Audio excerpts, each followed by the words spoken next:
नमस्कार, स्वागत है। आप देख रहे हैं डॉक्टर साहब। मैं हूं विजय कृष्ण। आज हमारे साथ मौजूद हैं संजय कुमार मिश्रा। डॉक्टर साहब पारस एचएमआरआई में चीफ डाइटिशियन हैं। बहुत बहुत स्वागत है डॉक्टर साहब। धन्यवाद। डॉक्टर साहब से आज जानने की कोशिश करेंगे शाकाहारी वर्सेस मांसाहारी। हर घर हो, पार्टी हो, इन चीज़ों की बहस चलती है। कौन सा फूड अच्छा है, कौन सा भोजन अच्छा है, शाकाहारी अच्छा है, मांसाहारी अच्छा है। शाकाहारी वाले बोलते हैं नहीं मांसाहारी ठीक नहीं है, मांसाहारी वाले बोलते हैं नहीं शाकाहारी में तो कुछ है ही नहीं, तो घास फूस का भोजन है। तो आप दर्शकों को बताएं, हमारे दर्शकों को समझाएं आसान भाषा में, जो शाकाहारी वर्सेस मांसाहारी की जो बहस है अभी हमारे देश में, बिहार में खास के, तो इनसे कैसे निपटे, क्या लें क्या नहीं लें। जस्ट शाकाहारी वर्सेज मांसाहारी, ये बहुत ही बड़ा डिबेट का प्रश्न है। और मुझे याद है कि 2006 में मैं स्पीच देने के लिए अपोलो हॉस्पिटल बिलासपुर गया हुआ था और वहाँ ये डिबेट चल रहा था। तो उस समय मैं शाकाहारी विषय पर जो है लीड कर रहा था उस डिबेट में, और दूसरे पक्ष जो थे मांसाहारी विषय पर लीड कर रहे थे, और दोनों ही तर्क वितर्क चल रहा था। उसमें ये बताना बड़ा मुश्किल था कि कौन सा अच्छा है और कौन सा बुरा है।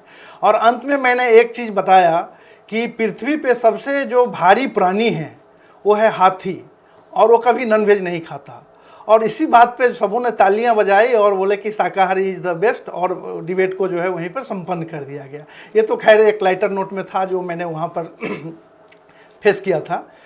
देखिए, दोनों डाइट का अपना अलग अलग महत्व है। शाकाहारी का एक अलग महत्व है, मांसाहारी का एक अलग महत्व है। यदि इसको धर्म के हिसाब से आप देखें तो वहाँ पर फिर ये हो रही है कि यहाँ पर हम जीव हत्या कर रहे हैं, जीव हत्या नहीं करना चाहिए। इस पॉइंट को लेकर के आप कह सकते हैं कि नहीं शाकाहारी जो है सो जस्ट बेस्ट है। लेकिन जब फिर हम बात करते हैं कि टोटल बेस्ट क्वालिटी प्रोटीन को कैसे हमको मिलेगा, और हमारे शरीर को जो है सो जस्ट प्रोटीन की आवश्यकता है, नॉनवेज में अच्छा क्वालिटी का प्रोटीन है, उसका एब्जॉर्प्शन अच्छा होता है, और हम लोगों को नॉनवेज खाना ही चाहिए। तो यहाँ पे क्या होता है कि जस्ट मेरा जो अपना अनुभव है, मैंने इसमें देखा कि जनरली ऐसा है कि कम से कम जो हमारी डेली की प्रोटीन की रिक्वायरमेंट है उसका 10 to 15% प्रोटीन हमको एनिमल सोर्स से प्रतिदिन मिलना ही चाहिए। और मैं जब इस पर बहुत मंथन किया तब जाकर के मैंने ये देखा कि हमारे पूर्वज जो है दूध और दही, छेना, पनीर, ये सब जितने भी प्रोडक्ट हैं उसको उन्होंने वेजिटेरियन डाइट में क्यों रखा था, जबकि सबको पता है कि जो प्लांट फूड्स होते हैं, जो प्लांट से निकलते हैं वो वेजिटेरियन हुए, और जो एनिमल से निकलते हैं वो नॉन वेजिटेरियन हुए। लेकिन फिर भी दूध दही वेजिटेरियन कैसे हो गया? तो बाद में मेरा अनुभव यही कह रहा है कि जस्ट उनका ये अपना रिसर्च रहा होगा कि हमारे शरीर को जो है सो कम से कम 10 to 15% प्रोटीन एनिमल सोर्स से ही चाहिए। और इसी बेसिस पर उन्होंने देखा कि जो दूध, दही, छेना, पनीर, ये सब जो खाद्य पदार्थ हैं इसमें किसी जीव को बिना नुकसान पहुंचाए वहाँ से हमको ये एनिमल प्रोटीन मिल जा रहा है, और हम अपने शाकाहारी डाइट को भी अच्छे प्रोटीन दे सकते हैं और बैलेंस कर सकते हैं। दूसरा इसका एक पहलू और ये है कि जस्ट जो एब्जॉर्प्शन इसका होता है वो बहुत बढ़िया होता है। तो यहाँ पे भी आप यदि आप कंपेयर करेंगे तो प्लांट सोर्स में भी जो है देखा गया है कि जो प्रोटीन की क्वालिटी हम कैसे डिसाइड करेंगे, तो 3-4 फैक्टर्स होते हैं जिसके आधार पर हम लोग प्रोटीन की क्वालिटी डिसाइड करते हैं। उसमें होता है एक बायोलॉजिकल वैल्यू ऑफ प्रोटीन। तो कौन से खाद्य पदार्थ में बायोलॉजिकल वैल्यू अच्छा है?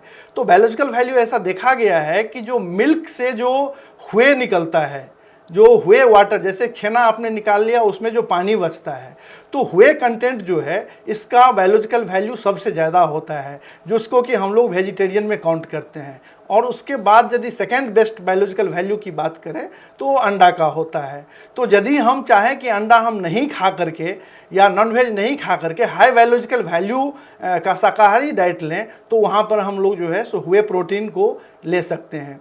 दूसरा चीज़ होता है कि उस खाद्य पदार्थ का जो है पिडिकाज स्कोर क्या है। पिडिकाज स्कोर है protein digestibility corrective amino acid score.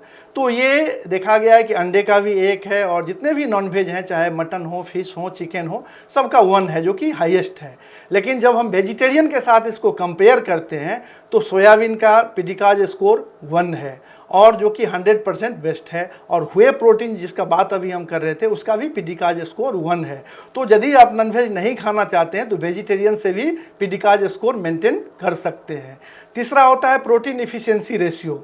यहाँ पर भी देखा गया है कि हुए वाटर का बेस्ट है और सेकंड बेस्ट अंडे का है, उसके बाद फिर फिश, चिकन और फिर मटन का है। तो वहाँ पर भी हम उसको सब्स्टिट्यूट कर सकते हैं।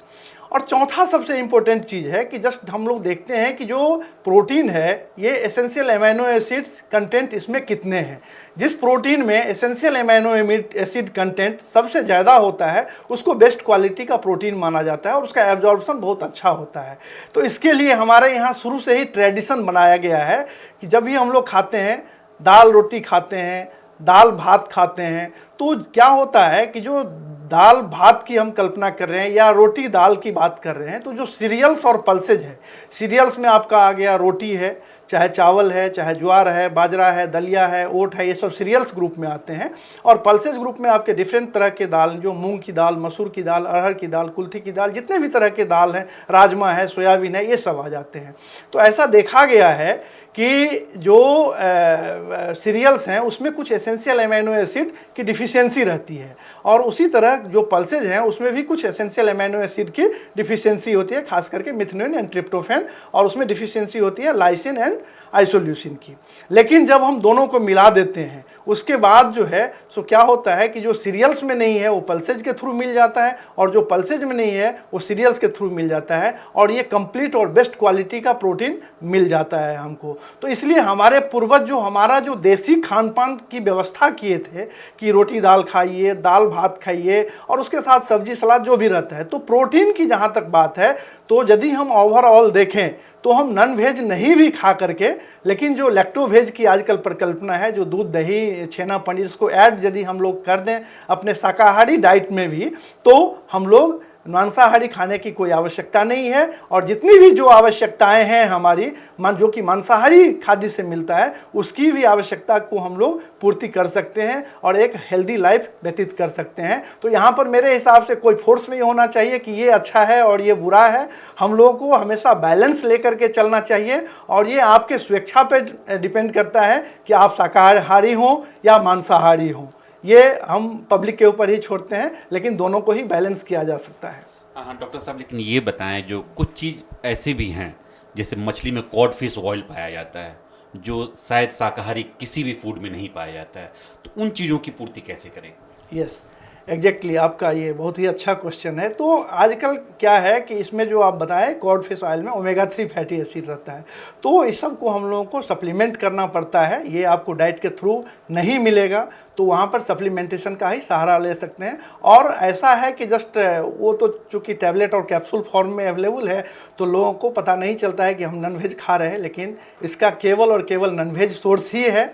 और एक और चीज़ है विटामिन B12 की, जो भी एनिमल सोर्स में ही पाया जाता है, तो कुछ हद तक तो दही से उसको मेंटेन हम लोग कर लेते हैं। तो दोनों का अपना ही महत्व है। लेकिन मैंने एक बात बताया कि यदि आप चाहते हैं कि बिना किसी जीव को कष्ट दिए यदि हम अपने डाइट को बैलेंस रखें तो शाकाहारी से भी आप कर सकते हैं। थोड़ी बहुत जो कुछ कमी रह जाएगी कहीं तो उसको आप लोग फिर सप्लीमेंट से पूरा कर सकते हैं। डॉक्टर साहब अभी बता रहे थे शाकाहारी वर्सेस मांसाहारी। इन्होंने बताया जो शाकाहारी वाले भी जितनी मांसाहारी में जितनी भी प्रोटीन मिलती हैं शाकाहारी वाले भी पूर्ति कर सकते हैं। इन्होंने पूरा चार्ट के तहत समझा दिया कि क्या क्या खाएं और क्या क्या ना खाएं, ये लेंगे तो आप जो भी दिक्कतें हैं, जो भी मांसाहारी में जो जितने भी प्रोटीन मिलती हैं वो सब आप पूर्ति कर सकते हैं। इस एपिसोड में फ़िलहाल इतना ही। अगले एपिसोड में आपसे फिर से मुलाकात होगी। यदि आपने अभी तक हमारे चैनल डॉक्टर साहब को सब्सक्राइब नहीं किया है तो तुरंत कर लें। आप हमें फेसबुक पेज पर भी लाइक और कमेंट कर सकते हैं। तब तक के लिए धन्यवाद।